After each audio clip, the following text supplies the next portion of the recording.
calling to order the December 3rd, 2019 meeting of the Manchester. What? Oh, the 5th, right, because we moved our. punted the 3rd to the 5th because of this, the polar, what did you call it? The polar. Vortex. The polar coaster.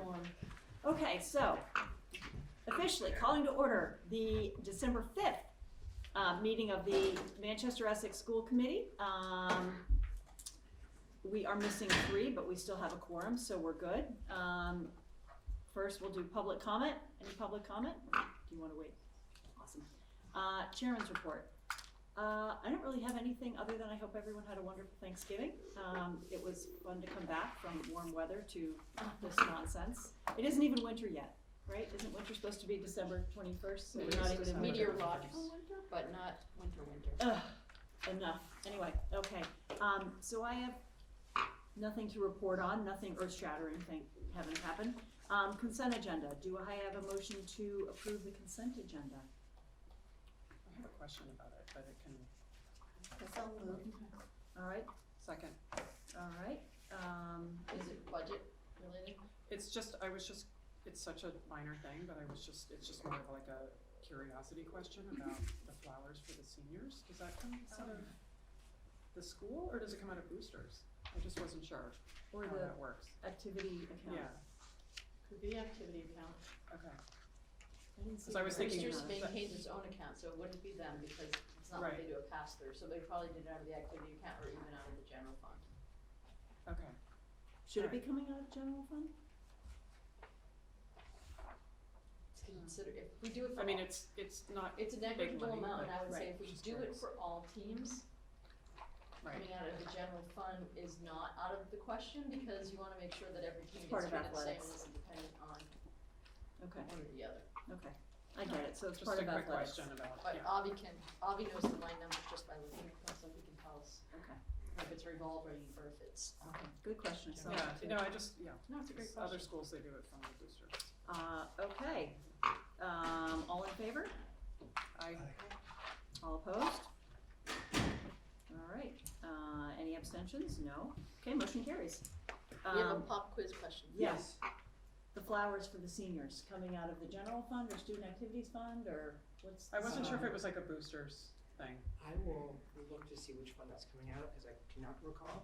I thought it might be coming out of athletics, and typically they have a annual athletics item where they do recognize the seniors, and that does, I believe, typically go out of there, whereas other, So it's similar to like the awards and so yes, forth. I Okay, believe so.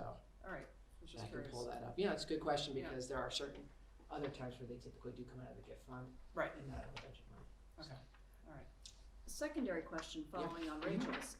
You just mentioned the awards. The awards are part of the athletic budget, but what role does the boosters play in that evening? To be honest, that is not Starting something to- I was familiar with, because I tend to review what comes through our ledger. Okay. And so that might be a good question for Tricia or Jordan. Okay. Unfortunately, I don't think there's a monetary component in the budgets, in the boosters' participation that evening. I think they're starting to get involved in that evening Okay. just to kind of rally people and create some. And so when we go morale. back to Jordan, you're talking kind of end of season award banquets awards or the end of year recognition awards or? I was both? thinking of the little like wooden plaques and so forth, but I was thinking the flowers specifically because for the seniors, that's what that was. That's That an was- easy follow-up. Because it's kind of a spirit yeah. component. Just curious. Thank you. Yeah, these are coming out of the athletics, and it is senior athletics. Okay, So that is something that's happened just for that event typically. Okay. Yeah. That makes sense. Yep. Moving on, subcommittee reports, elementary facilities, neither Annie nor Caroline is here. But I would love to just get a little bit of feedback on the presentation at Memorial. It looked like it would have been fun. I was sorry They I did missed a it. fantastic job. The project team they weren't in their element. They were in a totally different role, and they had a great time with the kids, from the architects to the guys who were working on the site, you know, in their hard hats and their vests. It went smashing. The big hit was the drone video, and they did the animation, which I'm not sure if we showed I you would guys. have loved to have seen that. But it's the animation of, it's like a little avatar student running through the school, and he kind of runs up the front walkway, and then he runs through the building and out the back, so. We don't have that, or do we? I can hunt for it, I might be able to pull it up. We'll kind have of fun. Ryan send it to us. That's fine, no big deal. And, When I read about it, it just looked kind of interesting. My Is it the daughter same? loved it. She Yeah. thought it was Yeah. great. Is it the same drone video that we all saw? Or is They there did a an updated one? montage of all of them, and pulled pieces of all of them together, so it was a little long, but the kids it held the kids' attention. Yeah. And then they peppered John with questions at the end, it was like, can we stop Mr. Willis? So, That's awesome. Very it was engaged, the kids, like, they could've gone another hour with more questions, to be Yeah. honest, which is. so I have a sometimes feeling it's- they'll do another one. Good, good. But I in hope I can general, the make that. project's moving on time, doesn't seem like the weather's slowing them down just yet. And they plan to have it all enclosed by break, so. Wow, yeah, it's in the Gloucester Times that all the steel was up and they're pouring the concrete soon, right? That went fast, like they It's said, it going really fast, went quickly, sorry. so exciting. Yeah, Excellent, and well, I'm glad to hear everything's- the kids were all engaged and, The kids are excited about it, still minimal, a couple of little, the biggest hiccup with, neighbor disruption has been the use of lights, cause they're working, it feels late, cause it's dark at 4:30 now, but they're working probably till 6 o'clock at night, so it's lit. They originally had it on a timer, the timer didn't execute, so they were on the first night, but they're on top of it. And it was just kind of a heads up from the neighbors, and they were very understanding, so we still continue to have a good track record of doing things right by the neighbors, and it's going smoothly. excellent, excellent, yeah. Absolutely. Thank you, so Finance Committee, Annie's not here, I will give you a quick rundown. Have we met since our last meeting? No, I don't think we have. we had our meeting on the 19th, which was the Tuesday before, ahead of your special town meeting, and then we met that Friday. 22nd we met. Yep. Okay. So very quickly, we talked a lot about regionalization, some opportunities with the district, and both towns and or Manchester and or Essex or both. So that was very interesting. A couple of things we talked about with regard to all three parties. Facilities, maybe we could collaborate with Manchester on HR efforts. So that could be something that would be really fruitful, and that would be hopefully more near term than not. I think Manchester's in discussions with a couple of other municipalities, and I don't know that those municipalities are ready to roll.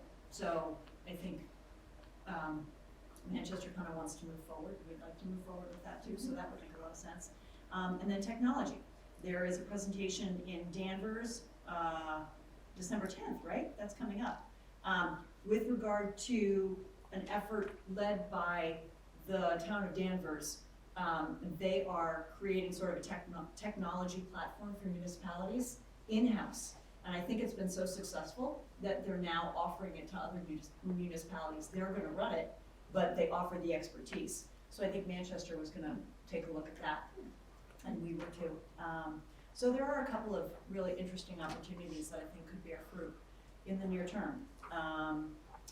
Essex, pretty much as far as the collaboration with HR, I think it would cost them more to collaborate than not. I think I've heard Yeah, a bit about that, yeah. yeah, and I think Brendan does it already, and it's, Essex is so small that Smaller they need. scale. But they're still open to lots of other opportunities as we kind of unearth them. Right. And then sort of the big discussion we had, was the budget. And, what we might be looking at. We kind of laid the table to say, this is what we're looking at. We're looking at possibly, a decent hit this year. And it's a hit because we have been absorbing a lot of costs over the last couple of years, especially after the 28% healthcare hit.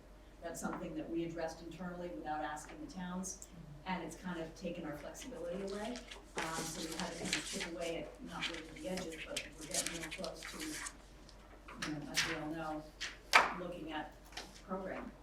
So we kind of set the table for that, hopefully asking for some near-term help, short of an override.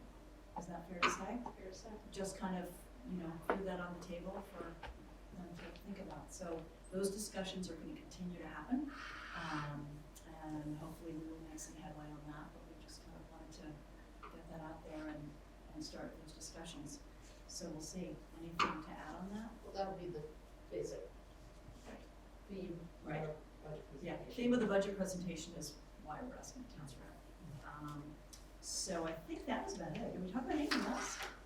It was primarily that. Yeah. Oh my God, it seems like so long ago, doesn't it? All right. We actually did have some discussion about the easement. It was start the meeting with a discussion about the easement. Oh, yes. Yeah. We had the WT Rich come and talk about That's right. why we need to get the easement signed, even though it was all permitted. National Grid. It just was, sometimes forms just bring up questions, but in fact, it was kind of a after the fact, item that National Grid just needed. Okay. So that got approved. And Okay. So the path of the electrical conduit that's what that addresses, Yeah, right? Yep, we need the town's permission to allow National Grid to essentially trespass on the school's property, which is owned by the town of Manchester, to do the work of putting it through and actually connecting from the street to a new pole that will be on the northeast side of Memorial School. Okay. So, brought up a bunch of questions, but then come to find out that actually these are all things that were on the drawings that went through the fairly extensive permitting process in the spring. I think that made me feel better, was that you that had been vetted. Yeah, it was just a question of kind of dotting those i's, crossing those t's, and, okay. Never a dull moment, right? Yeah, and W2 Ridge is always good at trying to get things done quickly because they know that winter's coming, certain activities they can do before are much better than waiting afterwards. So I think that's kind of underlying everything, is they are always pushing the schedule, and I'd say very proactive. Okay, it's just Way. water. Just water. Anyway, Kleenex. Okay. They're not very totally smart. Oh, all right. So- And I think that's the easement. Okay, sorry, I completely forgot about that. Yeah. Policy committee. You guys, did you have Not met. nada? Negotiations, Sarah, come on, But quiet. I do have an update. Yes. We have the finalized document, all complete, read, reread, reformatted, all inserts made, so I'm going to be putting out an all call for everybody to come by and put their signature on the CTA document? No, the finalized contract. Okay. So we ratified the contract with the MOA, which outlines all the changes we're gonna make to the body of the contract. Then we go through the process of actually inserting them into the existing document. And when you do that, you change everything from the formatting, the indentations, the pagination. We had to redo the appendix, but it's a team effort, so it kept getting passed back and forth a couple of dozen times, and we finally hit the end point. I think it was 11/19. So I have it. I'm gonna just put out an email asking you to swing by. Okay. We'll leave it on Rosie's desk, the signature page, and then Abby and Joey will come down and sign next week, and it's all done. Okay, we all need to sign that, or just me? Typically, we all sign it. Okay, sounds good. Okay, that's all she wrote for the subcommittee stuff. Pam? Sure. I'm gonna do, bulk of my, report is about the grade 5 and 8 trip planning. Everybody is on schedule, they're done, so that's good news, it looks good, it's in your packet, so you've had a chance to look at some of the details. But I don't wanna forget to, give a shout out to the chorus that performed with the Cape Ann Symphony over Thanksgiving weekend and their big holiday event. They did a fantastic job. I was actually at a meeting, the superintendents this morning, and former superintendent who lives in Gloucester goes every year and made a point of coming over to say how fantastic they were. So, shout out to them, I know they're really proud of their accomplishments, and just, public service announcement that this is their big season. You can, the Acapella group is all over the North Shore, at all kinds of events, but our two formal school events are December 12th and December 19th. The 12th is the high school winter concert, and the 19th is the elementary winter concert. By tradition, the middle school will be performed when we come back, it's in mid-January, so we'll have that date for you in the new year. But please come out and support the arts, they've been doing a fantastic job of building the program over the years, I can't say enough about it. And there's more news coming down the pike on this, but we also have a parent group that's starting, Boosters, Friends of the Manchester-Essex Performing Arts, to help us, build our program and to support the kids in their endeavors, so very exciting. Also, the time. performing and the tree lighting, I know the band is at enough to come, the courses too. So the December 19th elementary school concert, which one, Memorial or Essex, or are they That- joined now? They are joined. That was, we restructured the music when Joe the first retired. I think his last name off the top of my head. Anyone remember? Nope, Joe Janik replaced Joe. It'll come to me. And I can see him, I can see myself having a conversation with him. Anyway, when Joe Janik came on board, originally we had the band director, Joe Sokol, thank you. The band director at the middle high school did band directing at Memorial, and Richard did Essex. So when he retired, we reorged to have Joe do middle high school, Joe Janik, and Richard do the elementary. So there would be consistency in the program, consistency in the delivery of lessons. And the two directors would work together to create the feeder program and the secondary program. And it's really worked out well. And I think there's just been a lot of effort put into building the program since he's come on board. So he has a great working relationship with Donna. It seems to be growing in terms of its capacity. So very exciting. That's great. And that's when we blended the two elementary bands, and now they do one evening concert for the whole. So it's a district band. Oh, good. Okay. So I should have known playing- that, I guess it's sort of got by me. I think it's one of those things, if your kids are at the middle school. Yeah, you It's a focus small on all detail, that stuff. Or high school.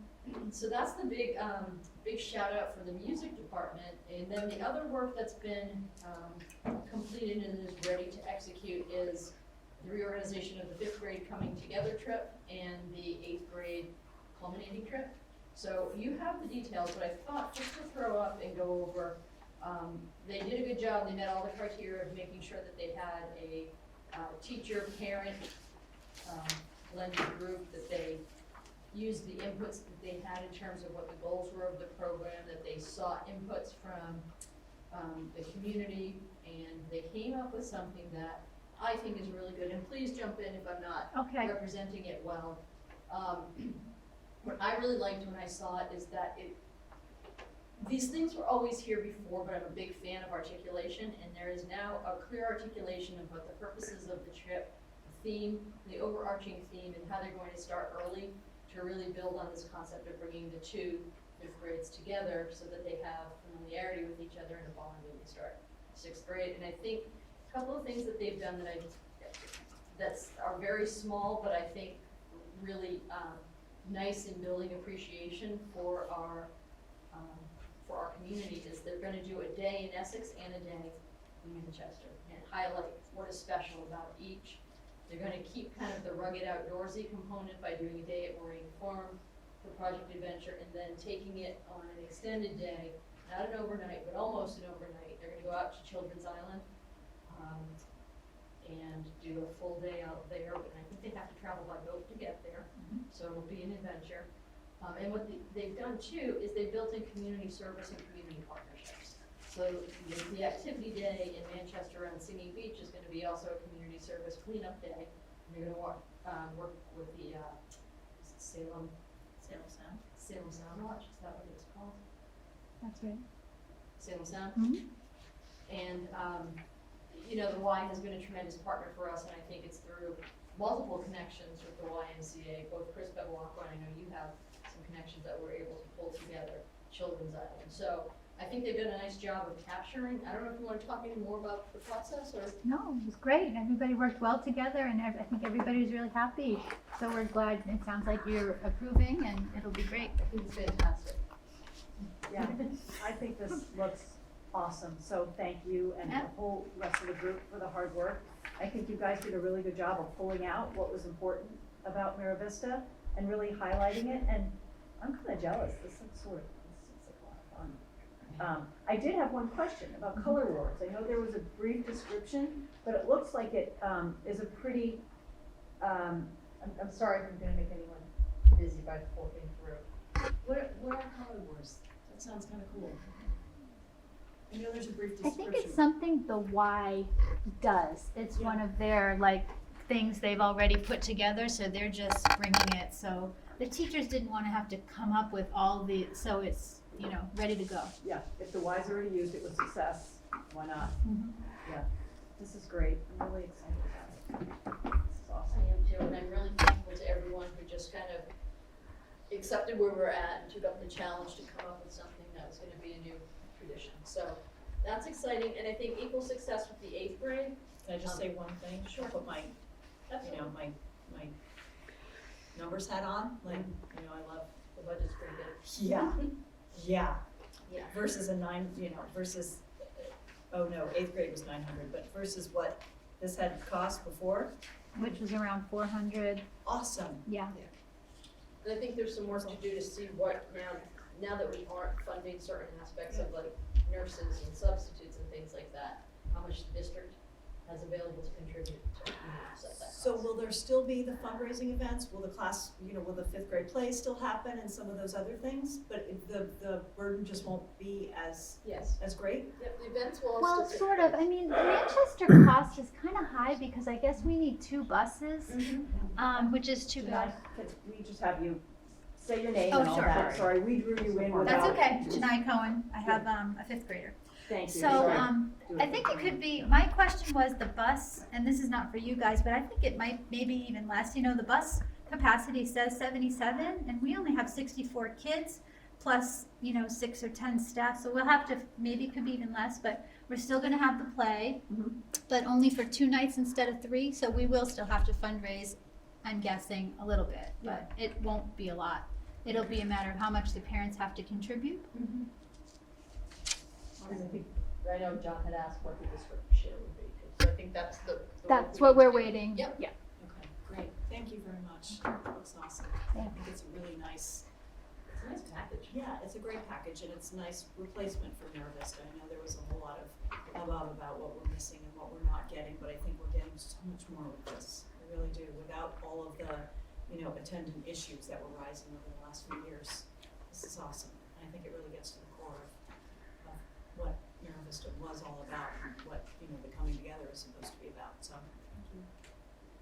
And a very quick rundown of grade 8.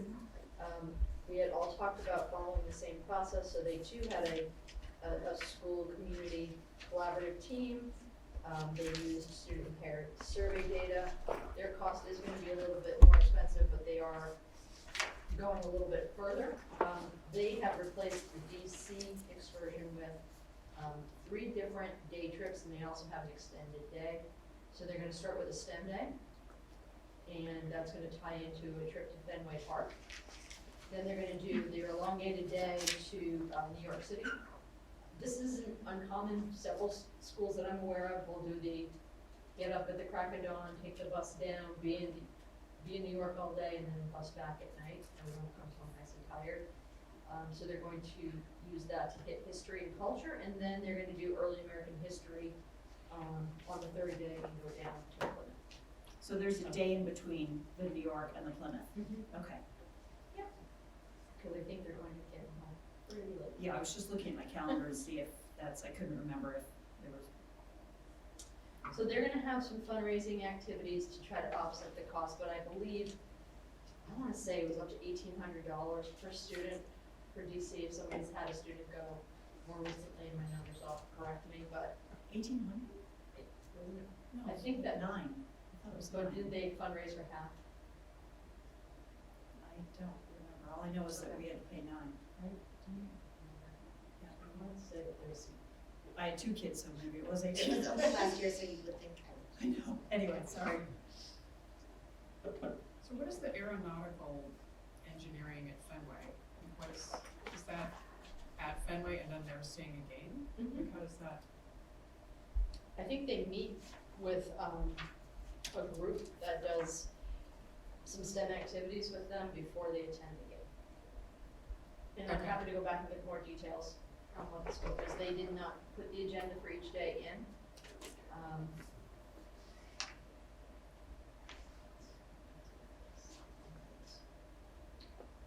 But happy to do some follow-up on that for you.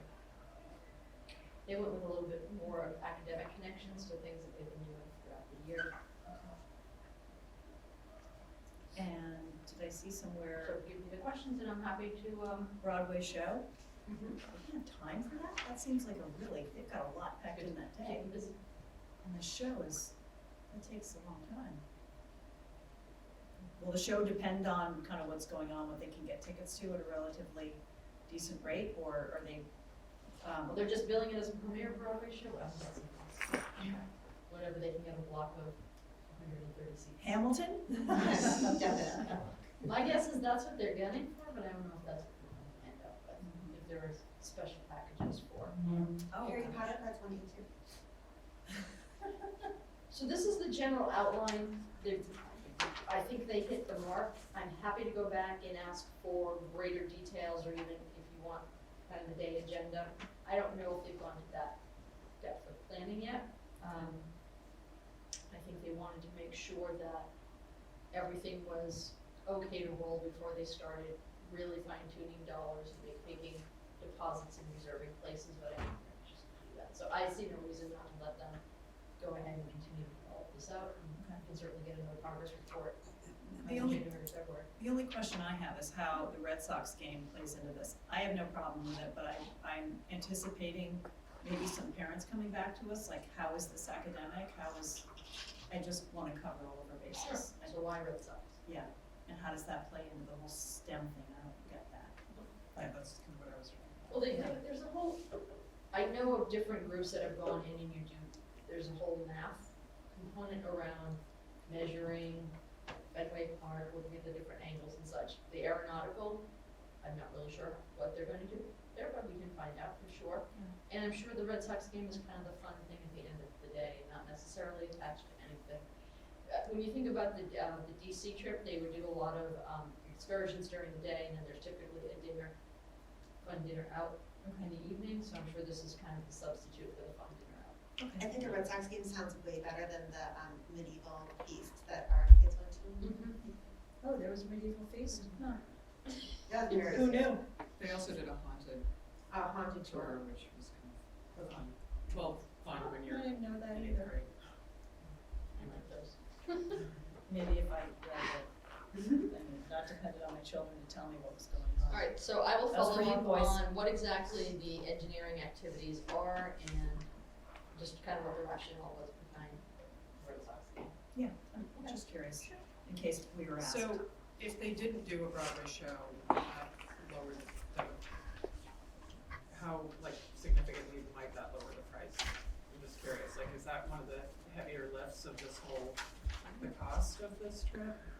Or is it like, So what day of the week is it? It's a Friday night. Not, yeah, it's a Friday? so that's like a prime, Do they do matinees on Friday? I'm not in tune currently Saturday, with Broadway. Sunday, I think is Do they do matinee. student show? They might They do a They have student student show, so. rates, Student but- shows, yeah. I mean, I'm thinking that parents may say, you know, $600, I'd rather they just did educational stuff, and, Yeah. I mean, I'm just devil's advocate here, Sure. you know, so I'm kinda curious about that. I think it's a nice cultural thing, you know? No, it definitely is, I'm just concerned about The academic. the, well, and just the cost versus, you know, somebody may say it's a similar thing to like the ball game. I'm willing to Those are bet, so big what's the Broadway ticket's probably $100. Probably less for a student. Student package, it's the bus, that's what it Yeah. costs Yeah, no, I know Yeah. the on bus. all of this. And they're on the bus regardless of whether or And not that'll they be a see coach it. bus, so that'll be one of the upgraded buses, so they're not taking Salter to New York. Good God, Um, I hope not. And then, Well, they have. and then the run to Plymouth is probably a little bit more expensive, so I would say, knowing what transportation costs, the good chunk of the cost increase for this trip is the extended travel. I'm 100% pro both the Red Sox game and the Broadway show, because I think that a lot of kids, like mine, don't get a chance to go to a Red Sox game, or maybe never get to go see a musical, and I think it's a really important piece. I think they tried to balance everything. Yeah. I think it looks good. I think it's a nice, again, substitute for DC, and I think it's a little easier. And I know they did do quite a bit of work of trying to solicit student input in the things that they liked, so things we like as parents when kids go to DC and what they access in terms of going to the Holocaust Museum or, the Smithsonian. They probably like going to Medieval Manor and the dinner show and the fun social stuff in the evening. So I think they tried to give some fun social experiences in here too after having learning, disguised learning experience during the day. And it sounds like World Strides is working with them here. Okay, good. I think they did a good job. Okay. All right, so Thank you. We hit our deadline on this, Yeah. which is great. Yeah. Hope we're ready for budget. Okay, yeah, let's move on to budget. Thank you for coming. Well, thank you guys. Thank you for all your work. Oh, it's my pleasure. I hope they have fun. They will, I'm sure. Oh, is that your code? Thank you.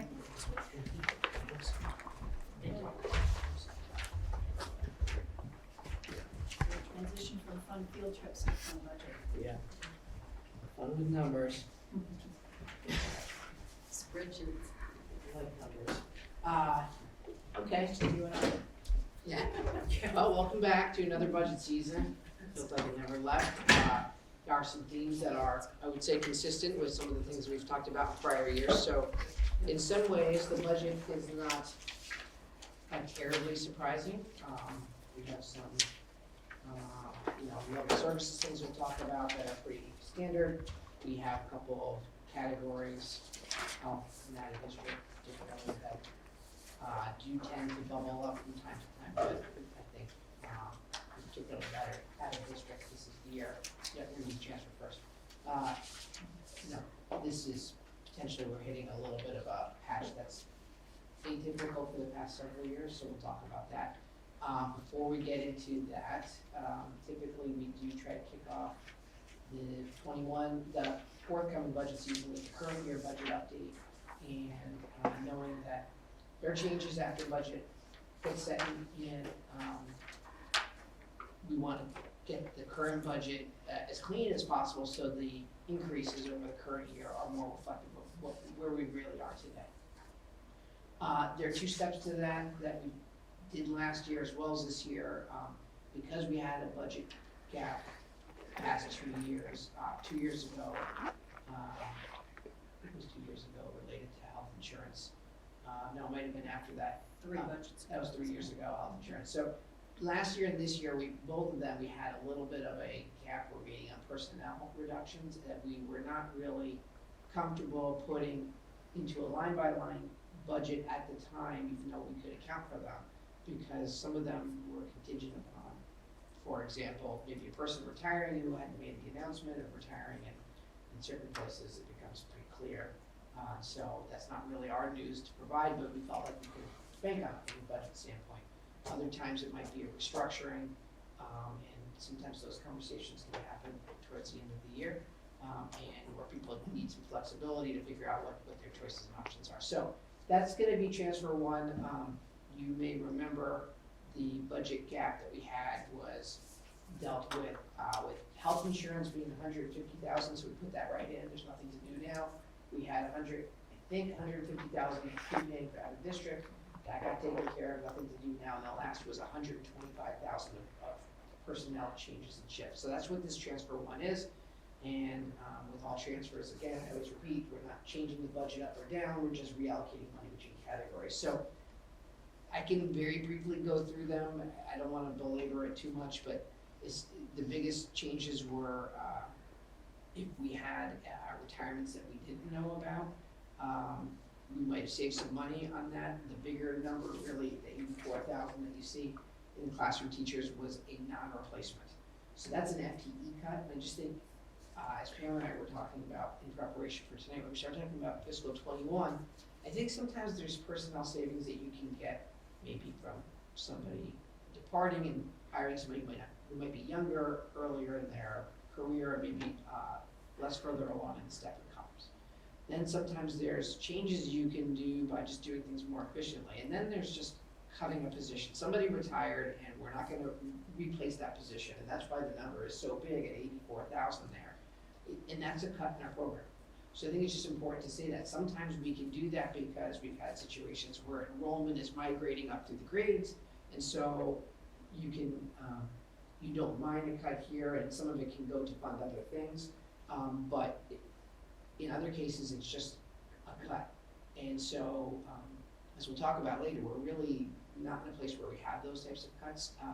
But that's why that number is so big at $84,000. The other things that you see there should not be surprises, because of things that we've talked about before. Maybe the leave of absence, that was one item. Clearly, that's not something that we typically get into on a line item basis, but we want it to be there to reflect where the budget is at today. That's the 67,000. So if there aren't any questions, we can move to budget transfer 2, which is really more about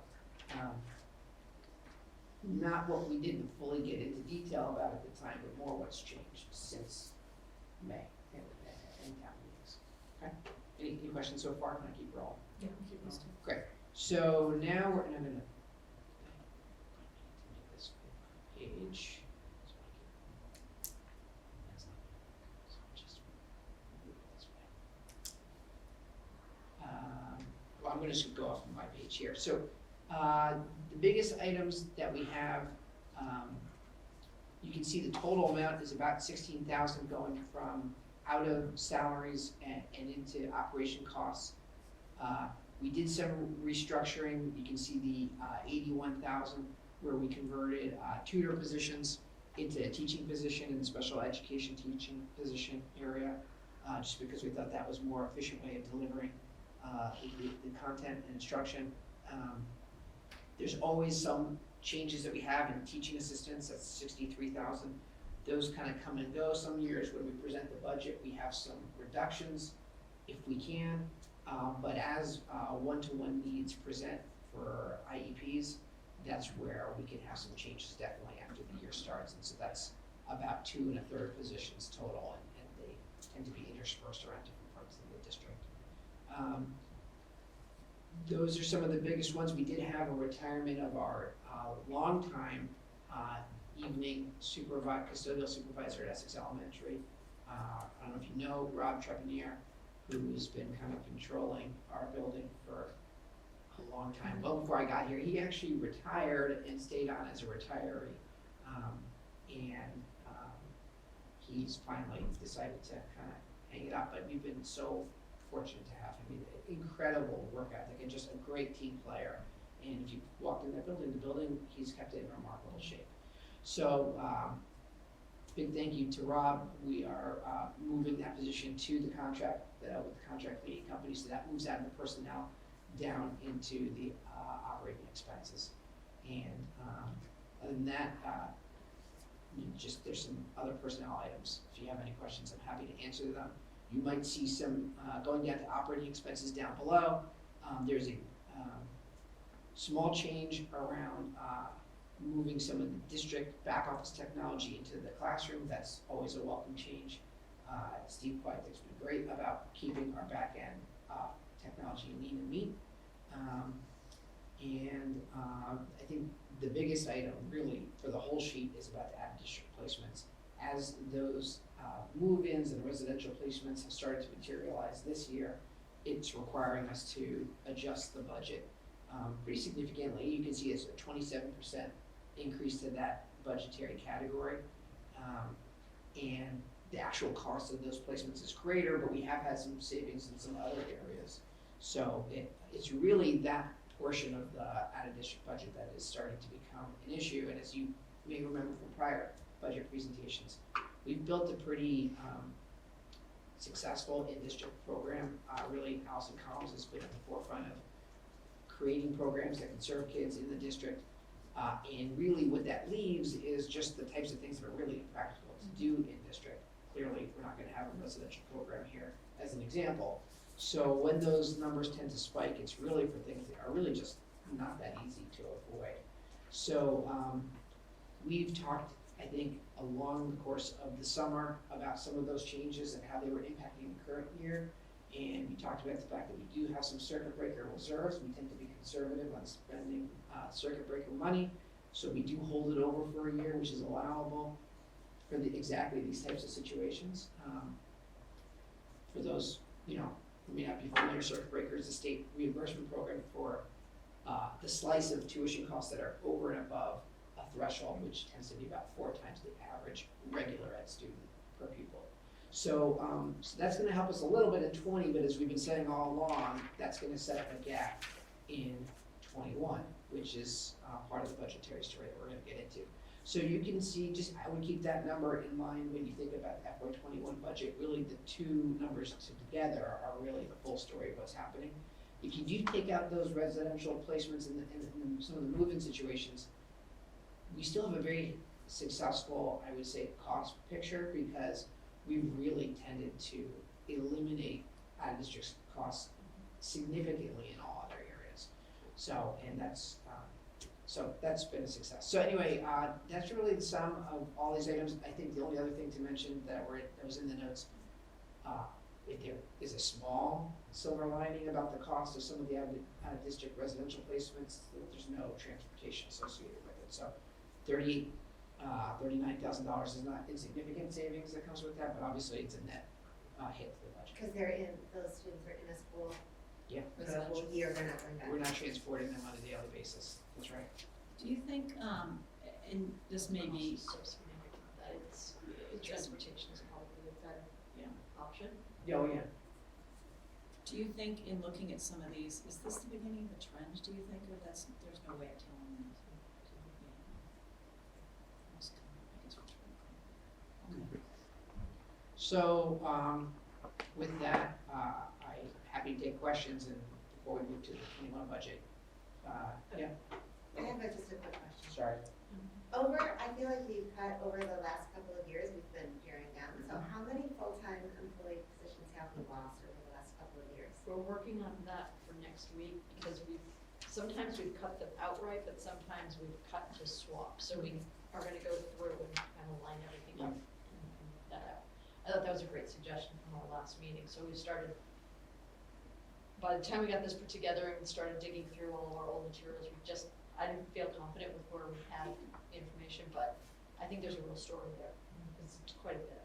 So one question I have along those lines, we have cut positions, but then we've kind of moved resources to where they're needed.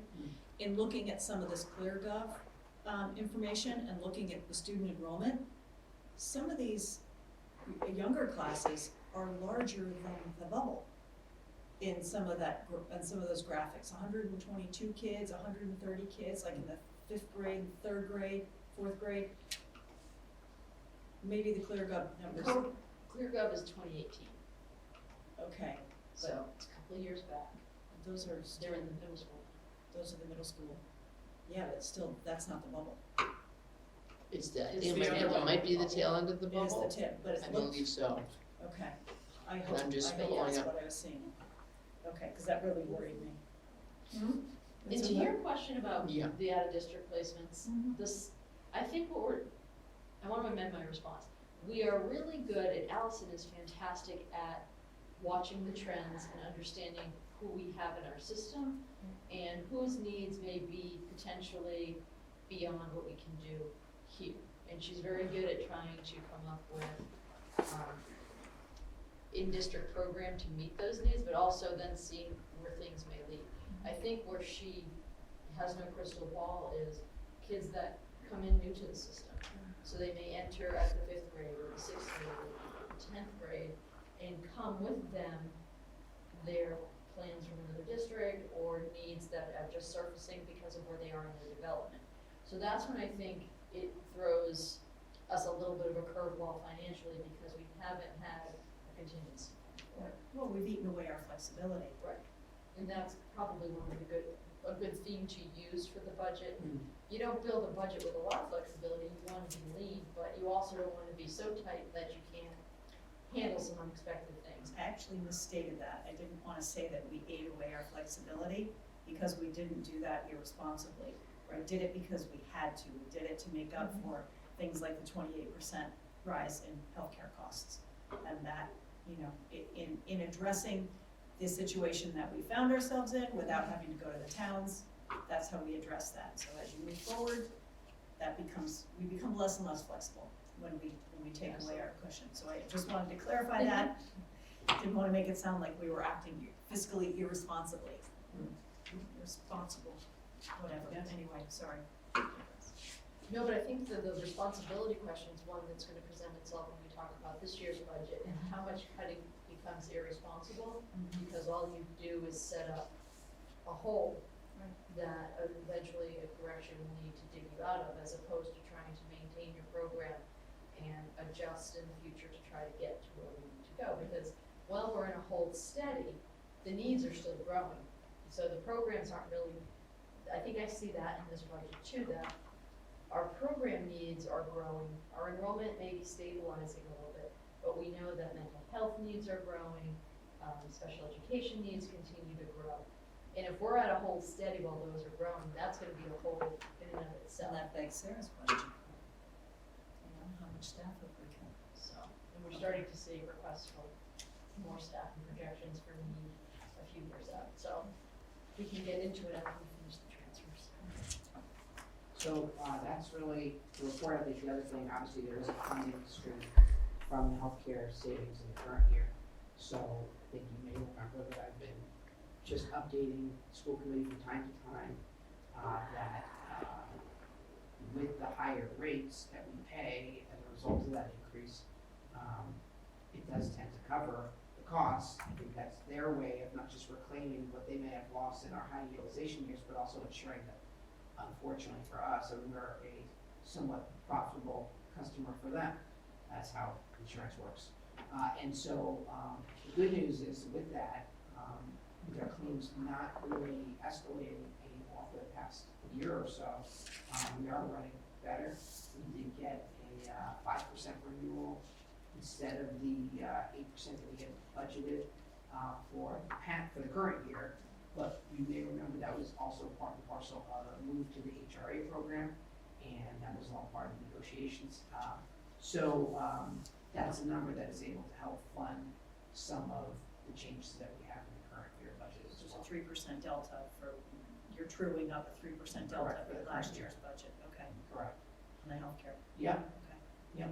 And so, yes, and so, we're gonna talk obviously about healthcare for next year. The good news is that we're still doing well, but it's just a very unpredictable space, and we're not out of the woods really for fiscal 21. You're still carrying 10% growth for Yep. fiscal 21, right? Yep. With Yep. not no visibility. Yeah, and I'll provide a little bit of color onto that, but yes, that's right. Okay, so do you need to vote I would on love the, more. okay. May I have a motion to approve the, budget transfer request? Do you wanna do it in two parts or just One and one? two together is fine. Okay, Thank you. budget transfer request number 1 and budget request transfer number 2. Do I have a motion to approve? So moved. Do I have a second? All in favor? Aye. Opposed? Any abstentions? Okay, motion carries. Thank you. All right. And thank you for the rundown on the email, that was really good. Oh. Sometimes I can be a little wordy. I got it. No, they're good. I got it. All right, great. So next year, what's going on? And so we're gonna present some of these slides again at the public hearing, and I know that you're familiar with the school committee goals. So I don't think we need to get into them right now, but I'm happy to stop and talk about any of them that you think might have an impact on the budget. They have evolved, obviously, a little bit as we've moved along, with new things like the UP coming up or the Memorial School program moving along. From a budget standpoint, I think if I can state it in a sentence, we are always trying to invest in our program, keep our program strong. We want to be a very strong education school district, and we need to do that in a way that respects the legitimate constraints of taxpayer funds. So that's really what this is all about. And for Proposition 2.5, which is the state law that has that cut and limit, we do like to show this type of information, which we'll talk about more, which just kind of gets to the very broad scope of things that school districts are required to do. I think you've seen it before, so I'm not going to stay on this one, but it is something we might touch on next week. So here's the overview. First, I think it's important just to get some of our terms straight. We talk a lot about level services, which is basically keeping the program intact and moving it forward a year. Things often, but not always, cost more when you're delivering the same program, just to the natural cost increases that can happen. So, we do wanna run through what our program would look like a year from now, with some of those cost changes without any additions or major reductions to program. It's important to note that we haven't restored, for that reason, any of the cuts we've made over the past 3 years as we dealt with the 28% insurance increase or other budgetary gaps that we've had. We have tended to have them in the past year or two. And normally we do try to have program enhancements or program modifications that are necessary funded through cost savings and efficiencies rather than just tacking them on to taxpayers. That's been our mode of operations for about a decade now. The problem is that we're kind of running out of places to go as we've had some larger surprises that we've had to absorb, and that's what we talked about later. So that's getting a little harder. It is important to note, moving on, that if we check out the big items that are kind of shocking fiscal 21 current look of health insurance and out of district, you're looking at under 3% spending growth. So I think that's just a good reminder to people that, you know, we are staying the course on our general approach of keeping a tight ship, trying to keep the program the way it's been, and finding ways to roll with the times with the money we have. And so I think 3% is a number that's pretty strong. Realistically, however, you cannot get around the fact that you have to fund health insurance increases in a district. So, you know, there's 3 basic ways, we'll get into them, that you can do that. You can look for other savings or cuts. You can talk to the towns about, is there a way for some additional flexibility? We touched on that in our collaboration discussions. And we do have one-time reserves that are an option, and we can talk about that too. So here are the major drivers which we've been hitting on. I thought it was worth showing that pretty much 100% of the growth in the budget is coming from these 3 areas. Normally we talk about the top 5 categories, and I'll show you a slide with that later. I'm going to start with the bottom one first, which is just, you know, the large portion of our cost, 65% of our cost of people. It's growing at 4.2%. It's a little bit higher than it's been, but not a lot higher. And it's, I think, in line with what we've been talking about with our multi-year budget projections. And it's really no surprise in light of some of the recent agreements we've agreed to that we do believe are sustainable over time. So I think that item alone, while it can bump a little bit above or a little bit below the, you know, the high 3s to low 4s percentage growth, I think as we've shown, if you take out the 2 items above it on the page, it's a sustainable number. 2.5% for cost of living adjustment, you add on 1.6% for cost step and column, and you're there already. There could be some savings opportunities pending retirements, but that's not something we really know about. And as we said, we don't have a lot of restructuring opportunities to go. Moving to the top of the page, health insurance. Right now we have a 10% increase in there, as we've discussed. I like to think about this. If you start with industry cost increase trend of 7 to 8%, are you up or down from there? As I mentioned, when last year shook out, we budgeted at 8, which was in line. We ended up coming in at 5. In some ways, our current utilization is better than average, so that makes me think that we can certainly get down to a number that's maybe even close to 7. I don't think it's wise to budget that yet, and when I asked our brokers about that, they said, and you may know this, we've worked with USI Insurance for a couple of years. One of the benefits that they have that other brokers we've worked with in the past don't, they have internal underwriters whose job it is to run the detailed renewal formulas down to like 30 different lines. And they do that as a client service, and they say, okay, well, and usually their underwriters are people who used to work for the health insurance companies. They scoop them up, and then they say, okay, here's what your insurance company is going to say to you. And here's the renewal program they're going to give to you, and here's all the details. And so that's going to be the start, and then we're going to negotiate from there. So it helps you to start the process with a very data-informed process. They said, well, they might throw a number of like 14% at you. And so we don't think that that's likely or reasonable, and we think your 10% number is a reasonable starting point. We think we can get down from there based on where you are today. but you have, really only, July and August in your current data. And, teachers come on board in September, so we tend to see a little bit of a blip right away, start out there, and a little bit of an increase where you get a couple more heads added, because you do have some that come down in July and August, people who roll off the program. So, we're doing a month-to-month monitor, it's really what it comes down to. We're in, I think, a pretty good situation in terms of utilization. I do optimistically hope that we can bring our 10% down. But when you hear them say, like, this is what they're gonna show you, it's a lot higher, I think it does help you to realize that this is not a layup. Okay.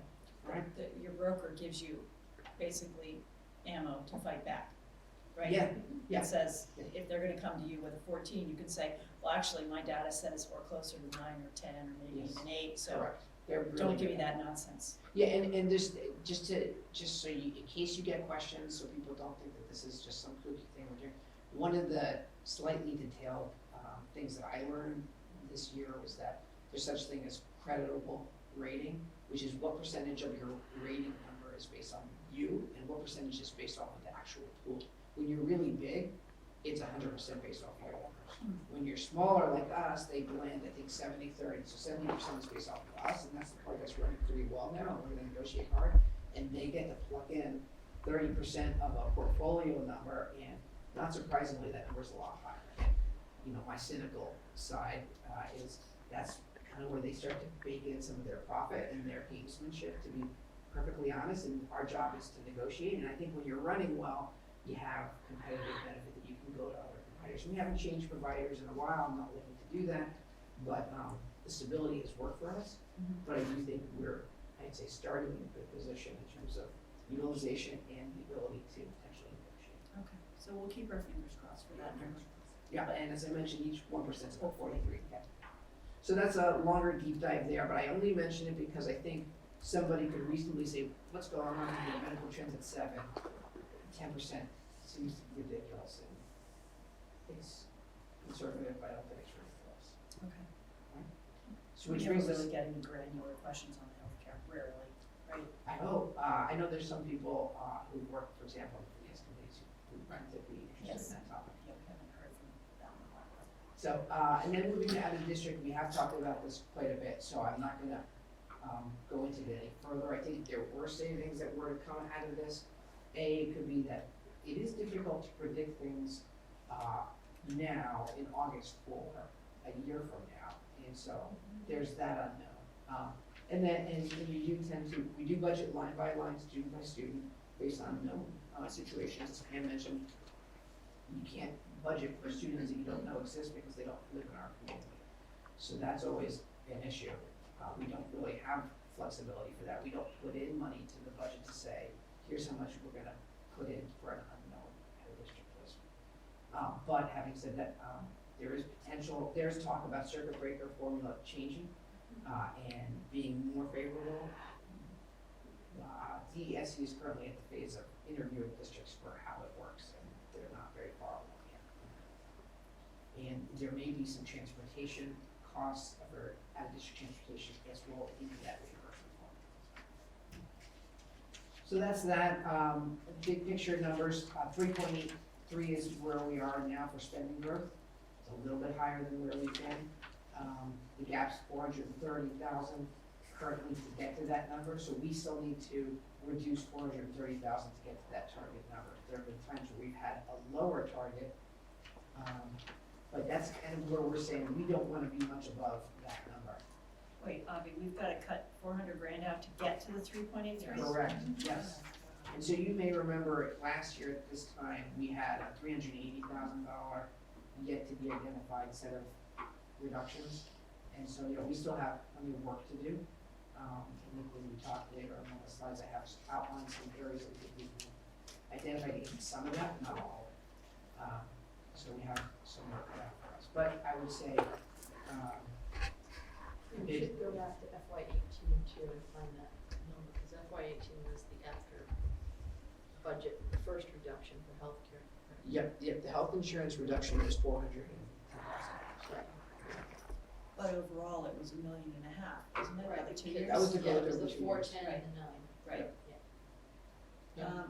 I should know this, but remind me what our, spending growth was last year with that, once we plugged that $380,000 hole? Oh, wait, it's in here. Yes, our spending growth, I got it. I got it all right. it was, it has on a separate slide. 3.83? No. No, bear with me, right here. 3.85? No, 2.85. Our spending growth last year was 3.18 and our, 3.25. Oh, I'm looking at the operating. 3.25 and the assessment was 2.85. Got that, okay, thank you. Yeah, and just to give you some trajectory, spending for 20 was 3.25, year before 3.18, the year before 3.27, and the year before that, 3.27. So we've been in the low threes consistently. And that's been where we'd like to be, partly because we know that's what leads to affordable assessments, and we do try to balance the two, as we've talked about. We're not starting at that low threes type of number. And I think we've talked about the fact that we knew that over time that would be hard to sustain indefinitely. Assessment is also 3.83. Usually there's a differential where the assessment's higher than the spending growth. And the reason it isn't this year is because the non-town revenue, we have a higher growth rate that is matching our spending rate. So the towns have become a smaller piece of the pie in that regard.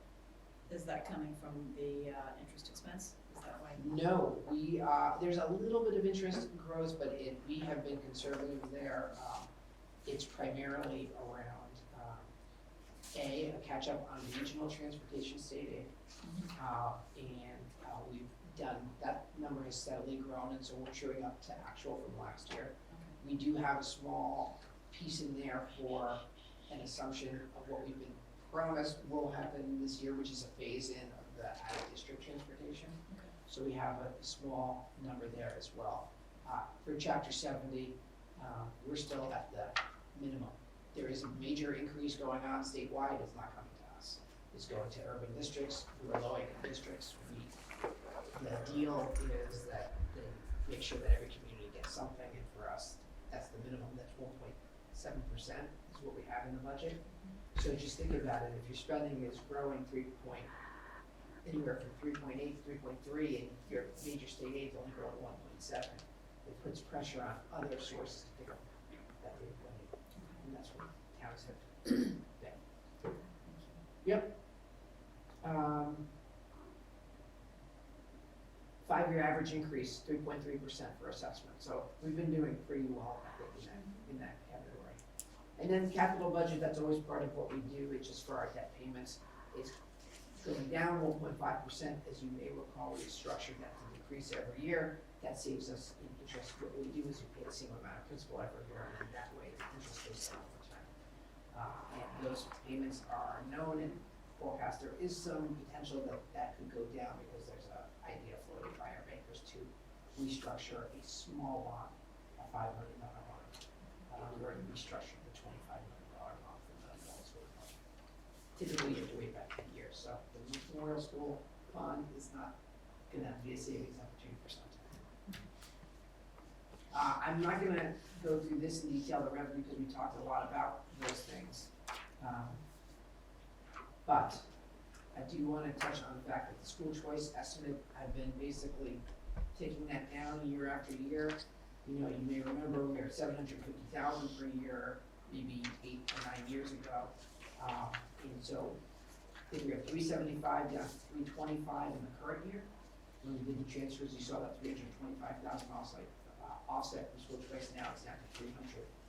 And that's because we have a large number of students graduating this year, and typically you can't replace them all, even if you try. I know that may be a topic of conversation as the year progresses, but I think that that's a very reasonable, if not slightly aggressive. It could go a little bit lower than that. Generally, I think everyone, from what I've heard, is probably comfortable with us relying on it less and less. But we can't just pull it away without making consequence. So it's been a gradual process. This slide just shows you the major categories. We've really talked about all of them. The reason health insurance is over the 10%, just so you know, is that with retiree health insurance, you're adding a few heads every year. That's why that's at 11.9%. Things like maintenance, we're really barely doing the COLA there. You can see the transportation reduction that I mentioned before with out of district moving a little bit more of placements being in the residential area. We're able to, that's purely coming from special ed transportation, not regular ed transportation, which is growing at a very normal COLA. We had a big spike for a couple of years. We still have the option to renew our regular ed contract for another year with the current contract for a low 2 or 3%. Will that number continue to go down, which is a good thing with the state reimbursement added in? I just think it's essentially an offset. We've already, if I go back to the revenue page, I put in $55,000 as an estimate, which is kind of high, but it's based on what we are hearing as, a 25% phase-in is the number we're hearing, and so. That's the commitment. It's a 4-year phase-in? 4-year phase-in, 25% each year, if the budget allows. So State it budget. still has to go through the budget process and be funded. Got it, So okay. So we that's, can't count on it, it's gonna be a year delay, so Oh, so we're not gonna see it for this You get budget? not this year. Right. But we'll put in this year's number and get it next year, right, as a reimbursement. yes, and that, to be honest, that's a part that I want to read the fine tuning of exactly how we're gonna be allowed to book it. Okay. So, this is just a quick visual, as I mentioned, 2/3 of what we do are people. Right after that is insurance and benefits, which are all mandated. I think people here know that we have continued to migrate our cost of insurance towards, I would say, more and more in line with some of the lean programs that you see in the corporate sector over time. We're not all the way there. Public sector benefits tend to still be higher, but we've definitely been migrating those over time. So that's right there, you had 85%. And then out of district is right after that. What is the the average percentage personnel for public districts? Is it always around like 60 to 75 of the budget? Yeah, I think what I see is actually it tends to be higher than that. Alright. Yeah, I think in a I lot mean, of. are these all That might be on ClearGov. within that average range, or are we looking at? I think as a district, you tend to, let me say it this way, there are certain districts where they are in more dire situations where all of their money goes to maybe a teacher's contract and they have to cut everything. We've been able to maintain balance, and so, for example, we haven't cut all of our in-classroom technology or all of our in-classroom reading materials. We've tried to hold the line and make sure that we have a balanced budget in that regard. So I don't think we're as high as a percentage compared to some others, but I'd say if we do look at comparables in terms of rates and all that, we're kind of, our contracts are comparables based. Right. And it's not just the contract, it's the number of heads to the size of your district. So I have, comparatively speaking, knowledge from colleagues and experience in other districts, you're always running 65 to 80% of your budget is people and the benefits that go with those people. That's common. And then there's, to Bobby's point, variations within about who has the 2.5 COLA versus the 3% COLA and the impact that has. But in terms of amount of your budget taken, that's all we do is little people and big people, so. Well, and I think also, I think the Teachers Association that I've seen has been very collaborative in the process where we are able to explain our total budget picture and we don't hear ever a message of like, that's not our problem, our contract is fair and due.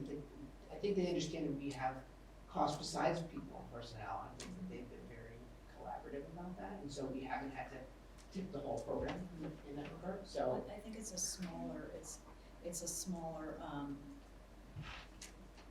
fishbowl's not the right word, but it's a smaller entity, and there's transparency, and I think many of the teachers are residents who pay the taxes and understand that, we have been very fiscally responsible about these budgets.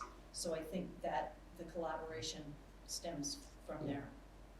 So for me to be able to go and present that whole item as, our whole budget as part of those negotiations in that house, So these are the big drivers.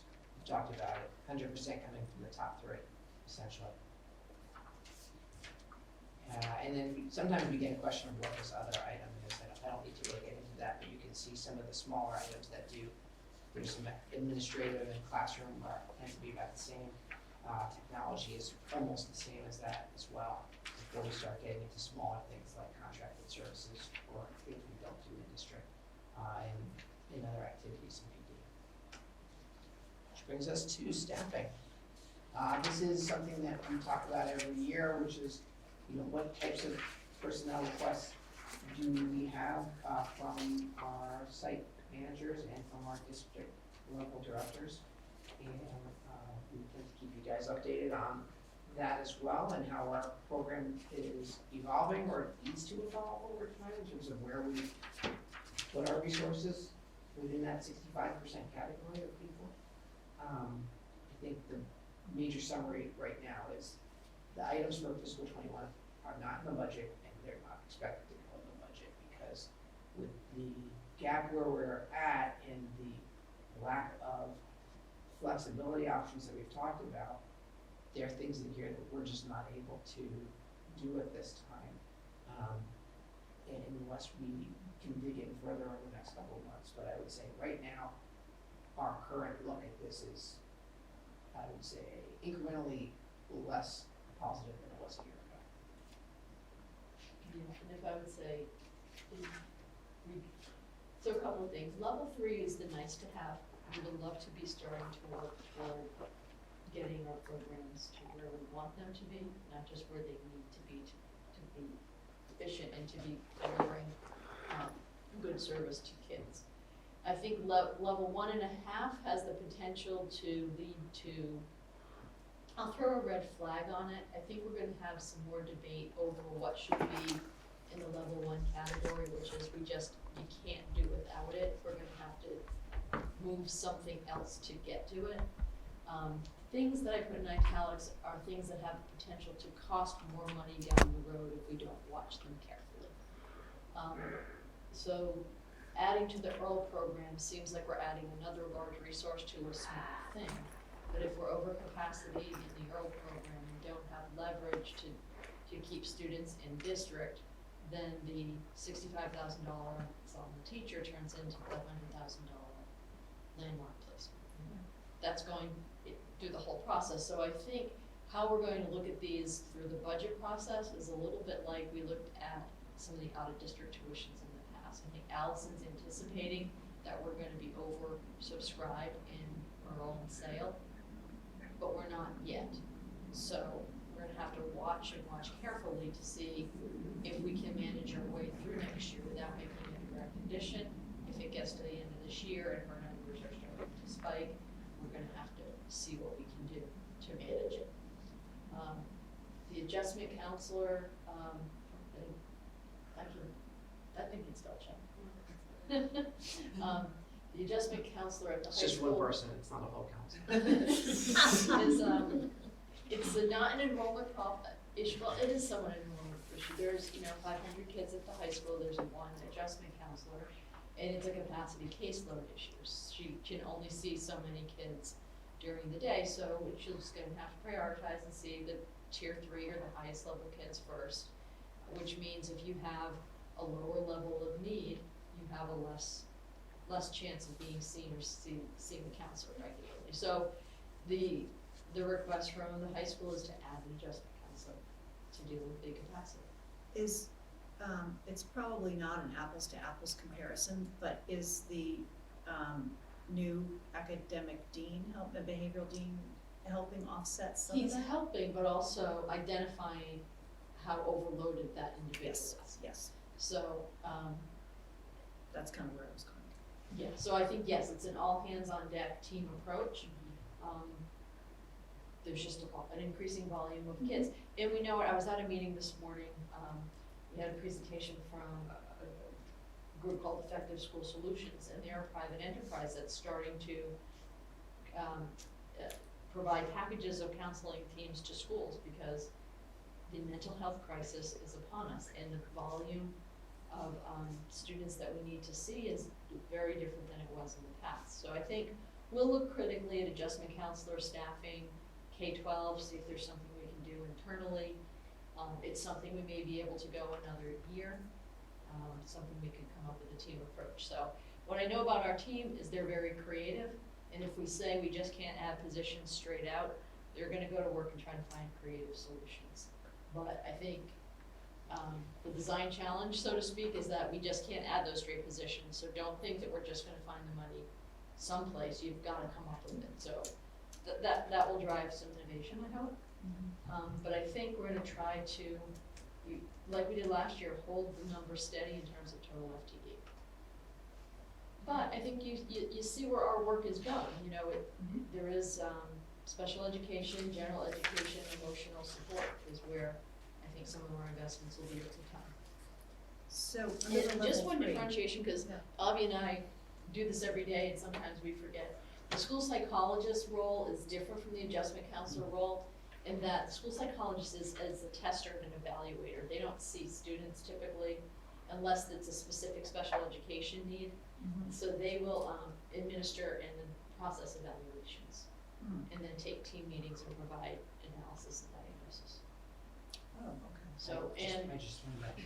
we're having an increased need, particularly at Memorial and referrals and evaluations, so folks are pretty overloaded with the number of I don't wanna get evaluations. to a rabbit hole on that one, but are we seeing more IEP requests and evaluations because maybe we're not doing something right in the curriculum?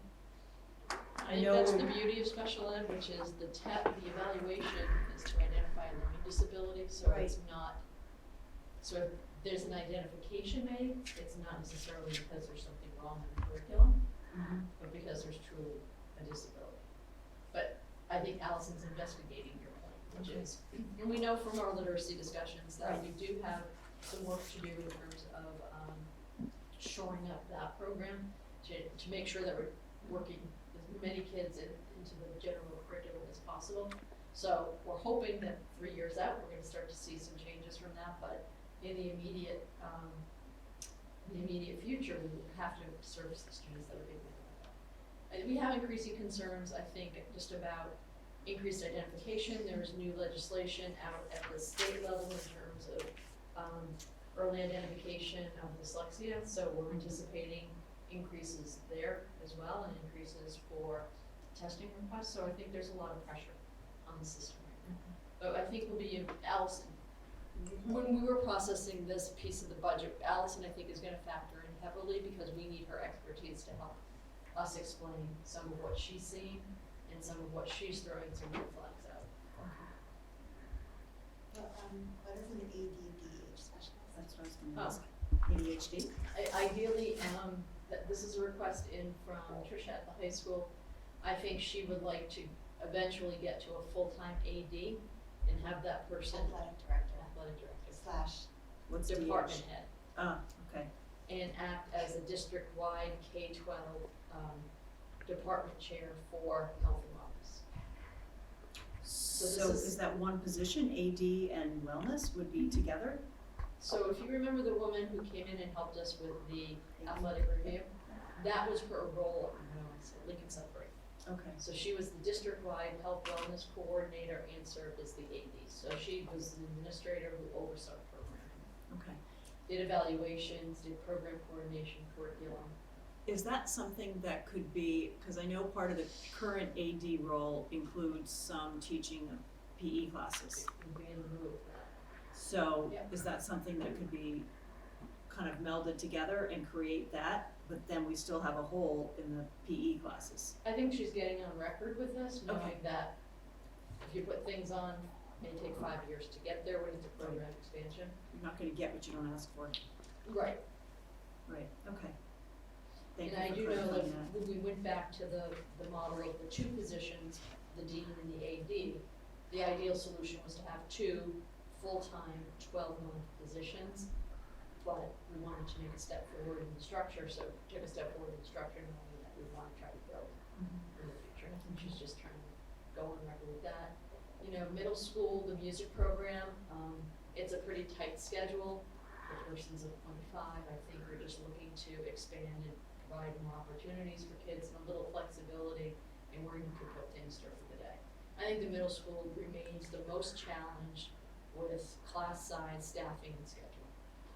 A little bit because of the way the building's structured, there's only, we've got the 3 floors, and that's it, so they're space-wise, they're constrained. The single teams make them fairly constrained, so I think Joanne's looking for opportunities where she can. We're also very cognizant of the fact that at the middle high school, part-time positions are very hard on people, and people don't last long in them, not because they're not enjoying their work, but we lost 2 fabulous people last year because, they want full-time work. Everything, you need to be full-time for it to fully count toward your pension, and they enjoy what they do. And our schedules are rotating drop schedules, so that's not very conducive to having this as a job and then picking something up someplace else. So I think they're all conscious of that and trying to create reasons for people to stay longer. And then I think we're comfortable with it, and Jen and I talked about it, but we're gonna keep them on the list. I think we talked about it when they were here doing their school improvement plans. We're working through the reading thing. We've got reading specialists that I think we're working on defining as we go forward. And I'm adamant that if we're going to go down the road of math specialists and math interventionists, we're very clear on what their roles are, whether they're coaches or teacher, student contact roles, and what they look like in both schools, and having them be the same role district-wide, and looking at it K-8. So Doesn't Memorial have a math specialist though? they have, Tutor. I thought I saw it listed as a specialist. as I we know have it. some legacy pieces from the way back days. My understanding is that position of math tutor, math interventionist, math specialist, math coach, and it's been called different things all along, was something that the former principal put in place when all of the Title I funding went to Essex. And they were able to hire a math specialist through the Title I funding. Title I is something we've had debates about over the years. We have total poverty number is, I would say we go between 9 and 11% district-wide. Over time, with Essex escalating maybe to 15 or 18% in the 100 years. It's not a Title I school, and if you look at our counterpart in Ipswich, they're at 25-30% poverty rate. Does it have the highest in the district? Sometimes the middle school also has a considerably high free and reduced lunch number, and that escalates to 2nd place. So there was a time when all Title I money went to Essex, and I believe Principal Marr at that time decided he was going to hire a math specialist too, because they had one at Essex, and it just stayed when I think Jennifer converted one of her math people to take on more reading. So that's how we ended up with the disparity in the 2 roles. That was long. It was long ago, and she's been there ever since, and he operated with 1 reading specialist for a while, and then went up to 2 when his numbers escalated, and now we've dropped that back this year to a fractional. But So- Memorial has had a math specialist on their list since, He would like another one, yes. I was under the impression that they didn't even have one. No, They have one. Huh, okay.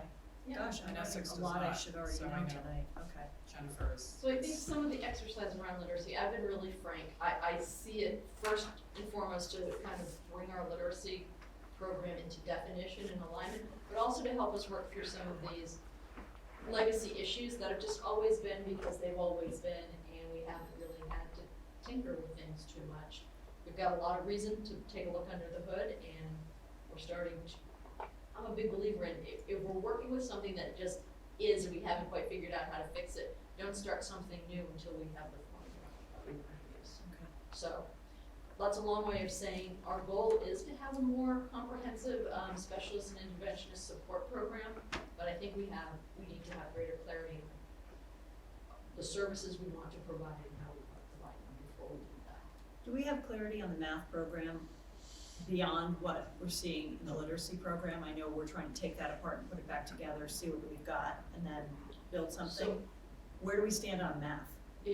Whether you're a fan of everyday math or not, we have everything in the math program that we don't have in the literacy program, which Okay, is so it's- a clear scope and sequence, tied to the standards with crosswalk documents, so when we get our data back from the state, I heard them in your meetings. Lori Colpoys went right in and she identified what areas in the curriculum they didn't treat appropriately, where and which units they were in, and where they needed to go back to. Same in both schools? Exactly the same in both Okay. schools. Okay. And I think the goal is to get literacy to some level of similarity where there's a lot of clarity on what's taught, when it's taught, at what pace, what standards it's addressing, and that there's some level of sameness in how that approach is. Not sameness in the teaching, how lessons are delivered, how you might modify for the kids in your class, but a common approach and a common scope and sequence, so we're all rowing in the same direction. Okay, thank you for clarifying that. Got me going, and go all night. And Pam, how are these levels, how are they defined? Like, how does one thing get into a level 1.5 versus a 3 versus a 2? Is there a blueprint that's state mandated? Is it like It's Is it just just our an ranking assessment? system that okay. you identify. Principals will put them in, we'll debate them sometimes at AC if we're questioning, Okay. with some belong. I think we've held math specialists and interventionists at best practice for a long time, and I do think it is a best practice, but I think it's also an expanded effort for us. So that's why it's at level 3 right now, because it would be a direct add, we have no way of achieving it.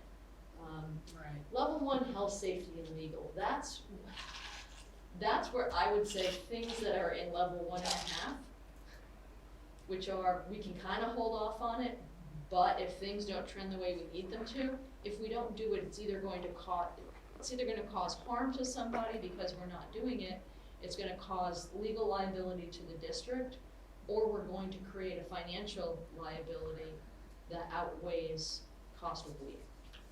So that's kind of the level 1, like, we really must act, or there's a mandate we won't be complying with, or something truly negative can happen and it's tangible. I think 1.5, we split it off saying, enrollment, we will trigger going over benchmark if we don't act on some of them. But there is no state mandate, there's no penalty, there's no financial loss. The program isn't going to be where we want it to be, it's going to be a quality issue. But there's nothing, like, there's no sledgehammer saying if you don't do this, something negative will happen. That might not be the case with the Earl and the Sale. The Earl and the Sale might kind of have to be a level 1, For now. depending on That's what why those they're numbers. italics, right? Right, okay. And I think they're also in a debatable column, because I think there is a school of thought, I don't subscribe to it, that says, well, if the student goes out of district, it's a 12-year commitment, rather than bringing on a teacher that you'll never offboard. You know, we have had that question in the past, why don't you just let students go out of district? And that's not our philosophy. Yeah, but that So I think you can debate whether or not there's an 12-year actual commitment is kind of a lifetime. I mean, Mhm. that 12-year commitment, it's, I guess I'm saying there's no I mandate understand. I that says agree we with have to have the EARL program. We're doing it strategically to keep kids in district, part of their peer group, and avoid unnecessary out-of-district placements. Some may want to debate whether that's truly a legal goal. I have a question. For the SRO, it's tagged as being after budget, but it's Mhm. costing us $70,000 a year. Why is it called after budget? Because we put it in the fall after the budget was closed, so Oh, there was right. no allowance for it in last year's budget. Okay, so that just means after the fall. Mm-hmm. And the inclusion specialist is, can you quickly review that? Sure, she's a special education teacher, tasked with working in the classroom with students and working on developing co-teaching methods. I think one thing we've identified through our review process, I don't know if you remember, when Colleen from EdCo came in. And one thing she had identified for us is she felt we were doing too much pull-out for an inclusion program. We want to be an inclusionary program, meaning we push in more than we pull out. But another byproduct of some of our reading issues, we actually have been doing more pull-out and more isolated tutoring than we have been doing pushing in. So there's a concerted effort to push more into the classroom, so, and the numbers are going up in terms of, number of students on IEPs at Memorial School. So it was a caseload and pushing.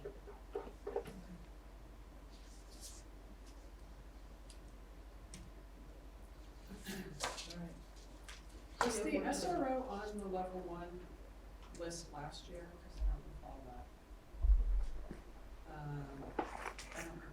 I don't recall it being that role being last year. Did you know? I'll go back in. I feel like it wasn't, but I feel like that's because this is usually comes from, principals and the SRO is coming. We had it on the list, we were hoping budget neutral. Right, no, because Yeah. I remember when I was on school council, it was kind of out in the ether, Mhm. but it wasn't on a list anywhere. It was being pushed by the chief in Manchester who, yeah. Well, I think So it was like he was sort of bringing it to the table Mhm. because he was very close to it but I just wanted to see if we have sort of a formal vetting. I had it on the from right hand. years past of that. Or not a vetting, but sort of like because some of these other, I know, math specialist has been on the list for many, many years. Or at least since I've Yeah, been it on was school. under level 1 at the tentative budget time. I'm looking at the From year ago last- presentation, yeah. Okay, It was under the district heading as opposed to the high school heading, but it was in there. Right. what Sarah. okay. For last year. Yeah, no, for the current year budget, a year ago. A year ago, right. Yeah. So it was requested, but as Pam mentioned, it didn't actually make it into the budget documents. And so it was one of those Because things it's that a after budget. budget, we kind of had to figure out. Because we kept thinking it was on the come, and then, Okay. We really didn't get that squared away until very recently. And just to make sure I'm clear on math specialists, there's a willingness to do it, but there's a lack of clarity about what is to be done. Because when you say math specialist, some people will hear that and say, this is a person dedicated to coaching teachers. And some people will hear this is someone dedicated for students. And we really need to be clear on whether or not we're using resources to I believe in coaches for teachers, that's not my issue, but if we don't have clarity on how that role will be used cross district, I don't think it's a good use of money until we're very clear on how we want it to play out.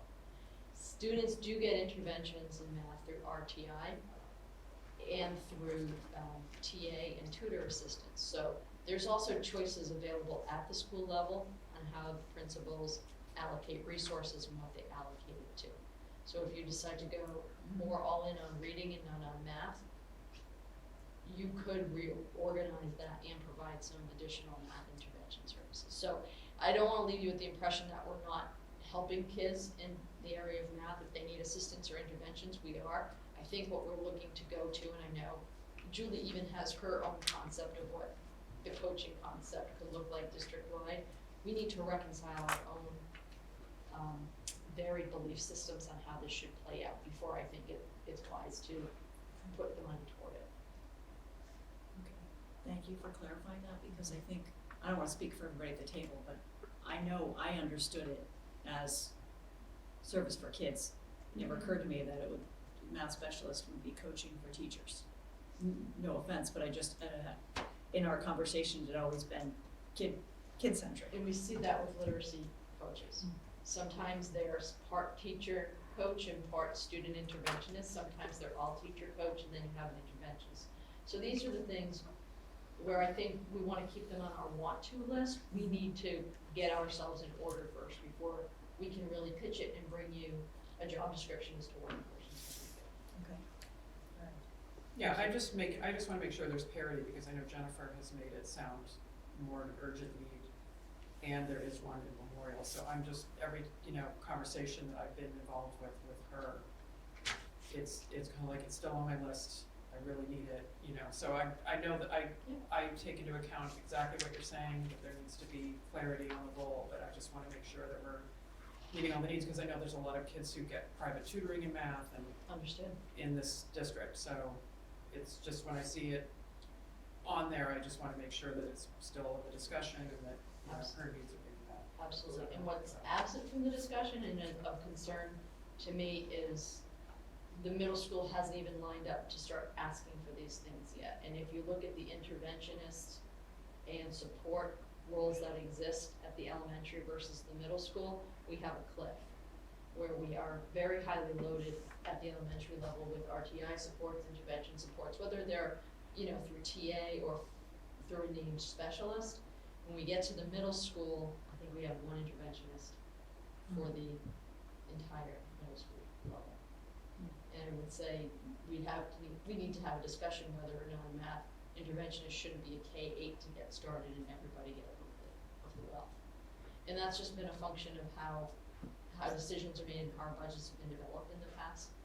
So, Some legacy positions. legacy positions. So, yeah, we're trying to untie the knot. I think one could argue that if you had all the right pieces in place early on, you might not need them. Your Right, attendance might that's- not be as heavy on them in the middle school.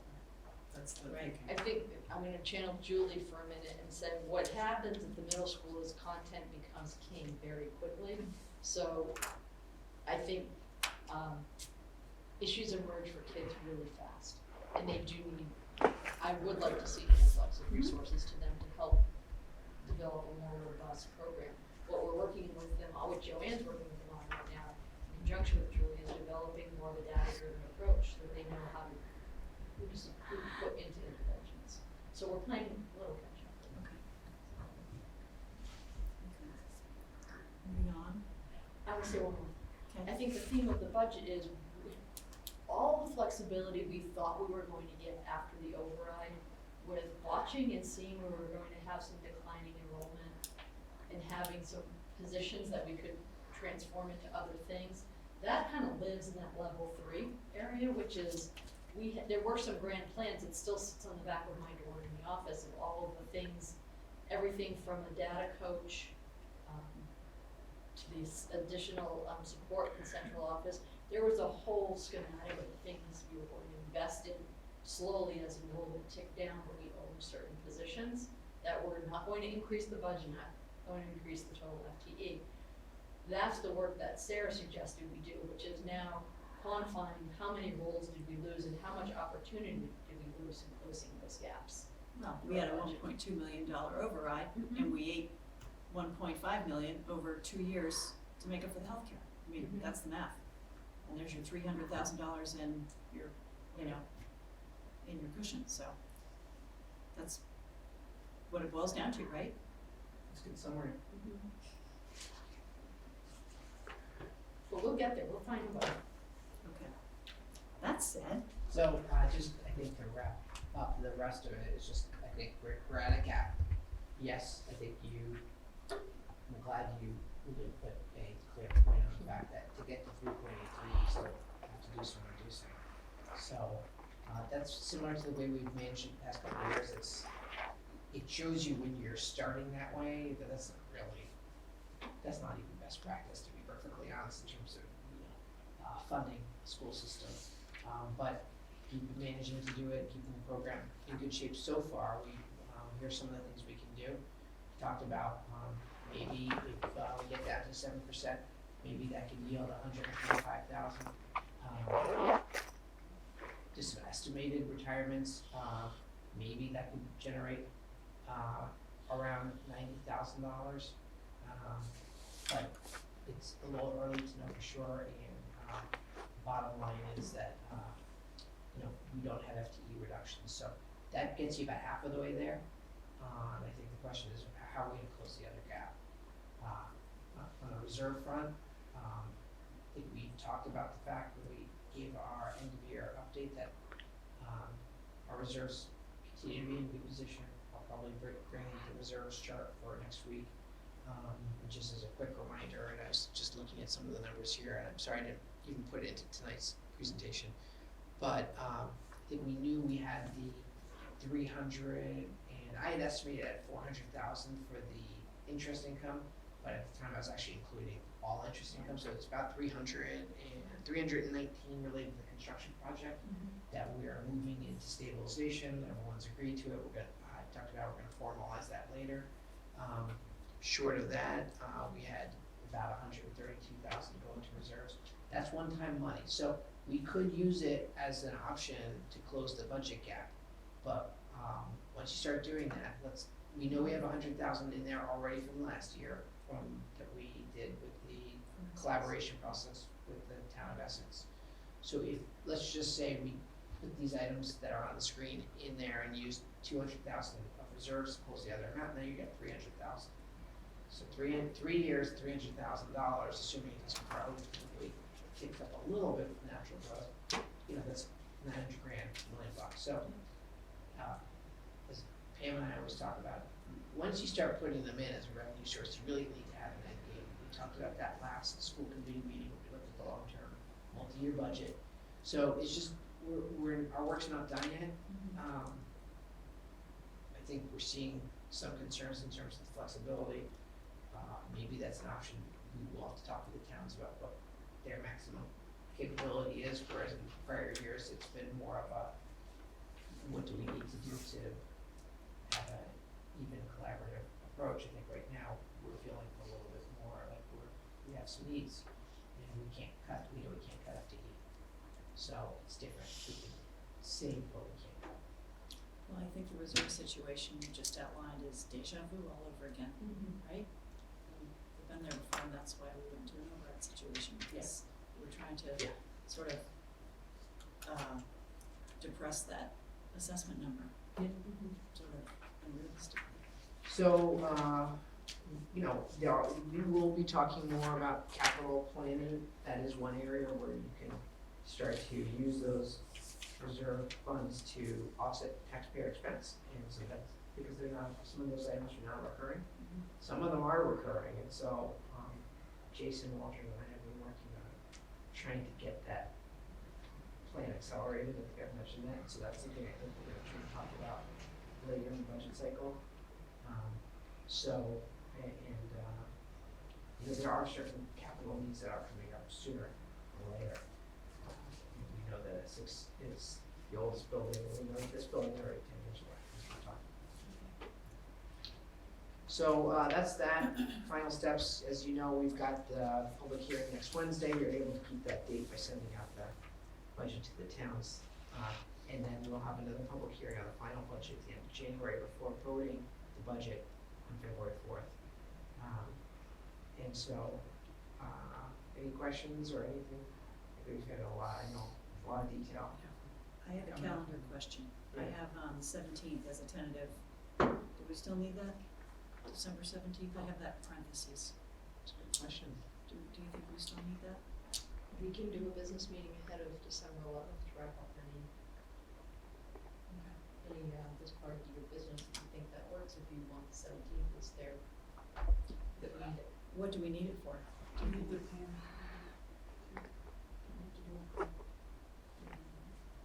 Yes, I would like to get that done by then. Do you think we can turn that around that quickly?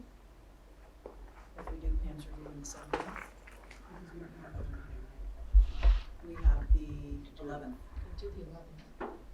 We can have a bit. 17th is more realistic. Yeah, we can't turn it around right now. Yeah, I mean, that's too, it's kind of tight. All right, let's tentatively keep that and see where we get on that. Pam, does that legally have to be done before the end of the calendar year? Or we just need to get it wrapped up? It doesn't at this point. I think, Matters to us. no, Okay. legally it doesn't have to be done by December. I think when they went to do the budget and the transfers, they just want to shore up all the lines, so you just have to execute the COLA piece and you could do that either just by notifying payroll, you can do the letter, Okay. you can do that piece first and then the letter, however you want to do it. That's just all sitting in limbo. So no, technically it should be done by the end of the previous school year. Yeah, last So- June, okay. That's why I'm saying at this point, if you want to wrap it into June, Well, I think we everybody's, should just do it, because everyone's got done their it. stuff, Yeah. Everyone's done it, and we hate to kind of leave it sitting there, because then it will be old by the time we get to June. All that information will be old. All right, so let's tentatively plan on keeping that and see where we get. We'll shake the tree. Sounds good. One more time for that last review. Alright. Thanks, All right. Avi. Sure. Thank you, Avi. Yeah, sorry, I know it was a Yeah, long that's good. presentation. No, it's good. No, it's necessary. Thank you. It's very clear. Thank you. All Alright. Alright then. Collaboration, do we wanna, you talk about that? I kinda mentioned it earlier. Did I miss anything? No, you talked about it, we were just gonna mention that we were gonna try to pursue the HR facility seems to be not in the right place right now in technology, so you can figure out. Okay. And you guys are having a meeting with Greg on the HR, right? Yeah, we did a preliminary discussion and we gave it homework to kind of go back Okay. and try to scope out what the needs would be. Okay, Yeah. great, great. Thank you. You're welcome. Okay, any school committee comment? No? Okay, so I have a motion to adjourn. Do I have a second? Second. Okay, all in favor? Aye. So quiet, but not already. I know, we are adjourned.